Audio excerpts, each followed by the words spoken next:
Good morning. Welcome to Sunday Sunrise. I'm your host, Vicki Carmona. I'm here with Diane Raden. She is the board president for Stepping Stones of Hope. And you've actually been with this organization for about 10 years now, right? Just about, yeah. Wow. First of all, congratulations and happy anniversary, late or early. Thank you. No problem. And good morning, by the way. Now we're here to talk about a wonderful organization. Let's go ahead and start with the history.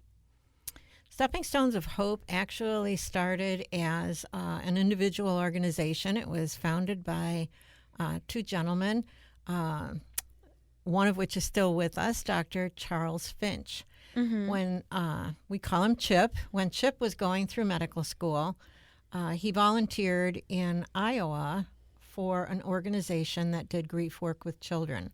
And so when he came back to Arizona to serve his residency and practice, he looked around for an organization that served grieving children, and he couldn't find one. Oh, wow. And so he knew of the need, and so he decided, along with Father Don Klein, to start this organization. And it was just a small grassroots organization that, was organized actually on his kitchen table. He was a single man at that point, mm-hmm. and put together a weekend program for kids to go off. At that time, it was in Prescott, and just kids to have a weekend away, that they could be together and know that they weren't alone in this process. Mm-hmm. This was in 1999, and we've come a long way with the grieving process since then. Not far enough as far as I'm concerned, but we didn't really talk too much about kids and death, and we still, as Americans, avoid that topic. Mm-hmm. But I'm finding that there is much more material out there, many more books out there for children.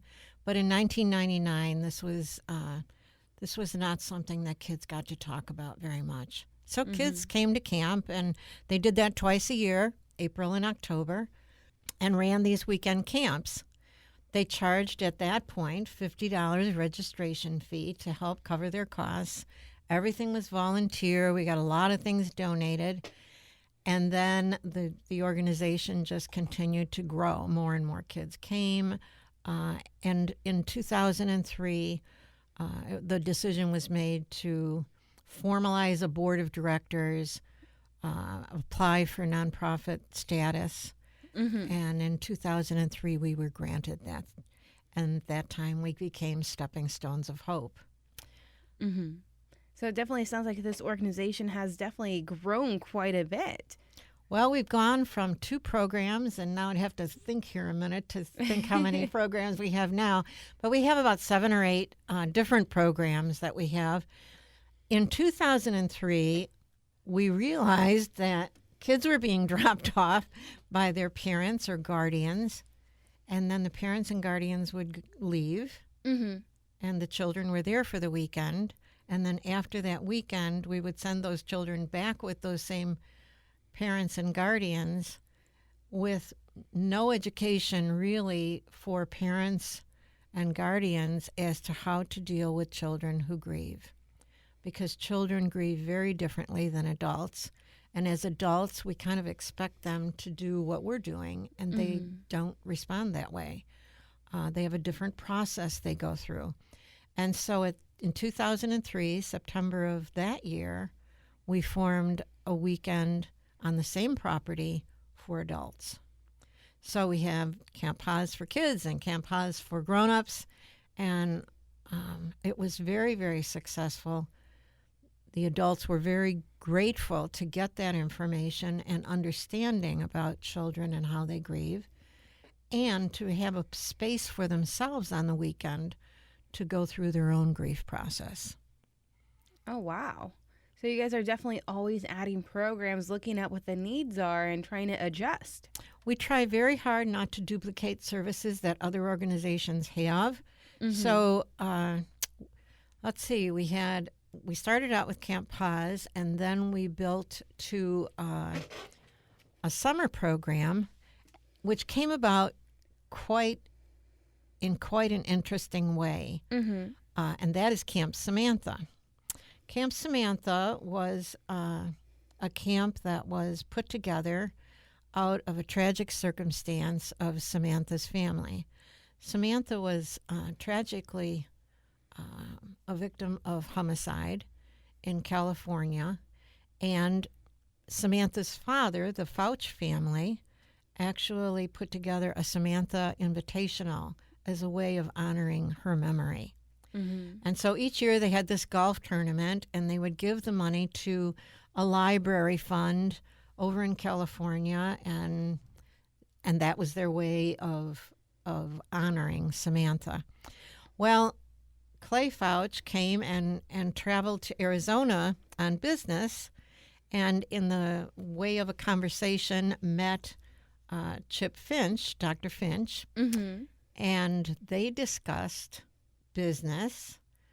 And in that conversation, Camp Paz and Stepping Stones of Hope came up. And Clay asked that the conversation be switched from business to hearing more about Stepping Stones of Hope. And I believe we have done, this is the third year now for Camp Samantha. And in July, the end of this month, we will have the third Camp Samantha, fully funded by the Fouch family and the supporters of the Samantha Invitational, Mm-hmm. which is an amazing, it's an amazing coincidence, and I'll call it a coincidence because it seems that life comes together that way. Mm-hmm. Now, you guys are definitely helping quite a few kids. About how many kids are affected by the death of a loved one? Because this is what they're dealing with, right? Well, there's many, many. I wish I had exactly the statistics with me. There are more families that are affected by death than we could ever actually believe. And actually, single-parent families, as a result of the death of a parent, are numerous. And so we serve children that are not only in families that have lost a parent or a grandparent, but actually we put no parameters around who it is that you loved that died. You can come to camp no matter who it is in your life that died, that you're mourning a loss. We have several kids come to camp who have had a best friend die, and they're kind of struggling with that, Mm-hmm. with that loss. And so they come to camp and they work through it. And people often ask me, how do you know that this helps? And my stock answer to that is I don't. I really don't know how it helps. I just know that children walk in one way and walk out somewhere different. Mm-hmm. So there's some change that takes place. And what we try to do at camp is teach children, and adults for that matter, coping skills that will help them through any change in their life. We experience every day change and loss. That's what our world is all about. So our world is constantly changing. Mm-hmm. And if children can learn at a very early age how to cope with that and different tools that they can use, they'll have a better life. Mm-hmm. Now, why do you think it's so important for them to learn coping skills when it comes to the loss of a loved one? Because a lot of people have the mentality of they'll work through it, they'll be okay.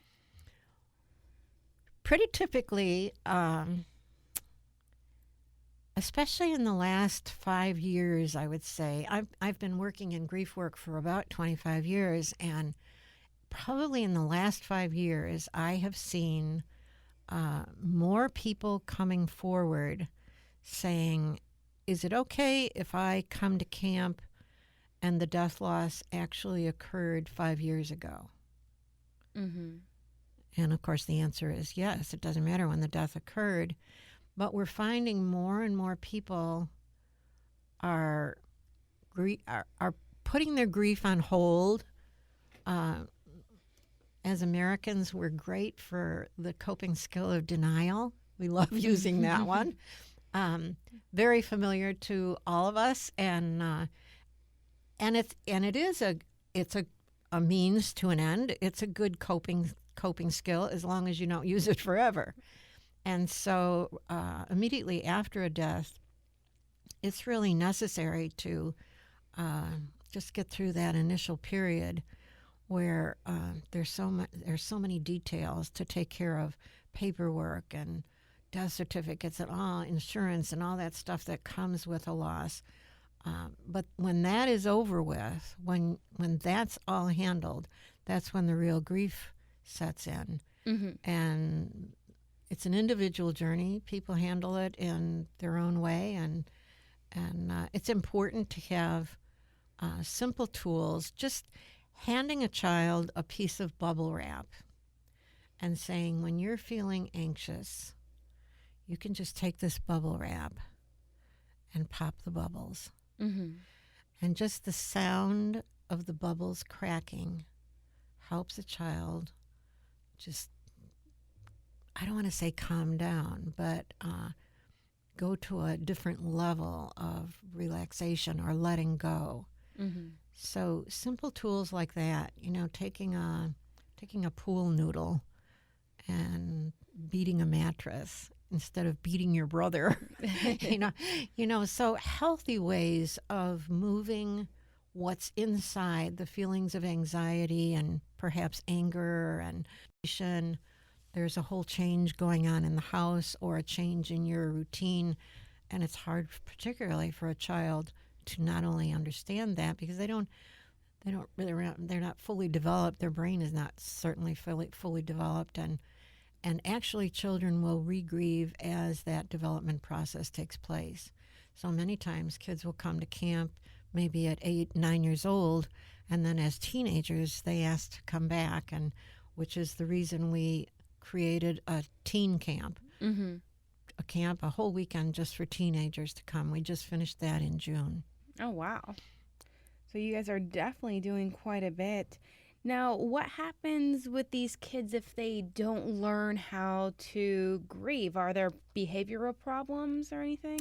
Well, many times behavioral problems. I mean, we can broad stroke that and say, there are problems that come of it, and in an absolutely normal family, which I don't think any of us live in an absolutely normal family. We all have some abnormalities of some sort. Mm-hmm. And there are, let's face it, there are definitely frustrations and things that go on besides death. I think death exacerbates all of those situations. So as a result of the death, such a dramatic change. I mean, it can make, for a family who had maybe 2 breadwinners, now the change is 1 breadwinner, mm-hmm. plus the added expense of, working out childcare and being the only person to take the kids to their activities. And as the kids are getting older, there's a lot of just financial ramifications of a death, let alone the physical symptoms that each person has, mm-hmm. mental, emotional. So we're dealing with 4 different dimensions of grief, and it's spiritual, physical, mental, and emotional. And each person is dealing with those 4 dimensions in their own particular way. Mm-hmm. So it definitely sounds like this camp would be very beneficial for kids and parents out there that are dealing with the death of a loved one. How do they get signed up? How do they get the ball rolling? I always suggest to people the best way to find out about camp is to go to our website, which is www.steppingstones, that's plural, of hope.org. And there are several we've been privileged to have be in the news, featured in different news programs. And so we have a site that's just dedicated to that. And so you can go and hear about the camps. You can also go on the website and read about the camps. And there are pictures that, some people say a picture is worth 1,000 words. Mm-hmm. And sometimes you can look at a picture and see that camp is just not all about crying. Many people think, they're going to go to a grief camp. Okay, they're going to be crying all weekend. Actually, we have a lot of fun. Through that fun, we try to work metaphors for their grief. For example, we do a tie-dye activity. And so we ask the kids to do some tie-dye with the colors of the feelings that they want to express. They can pick the favorite colors of their loved ones.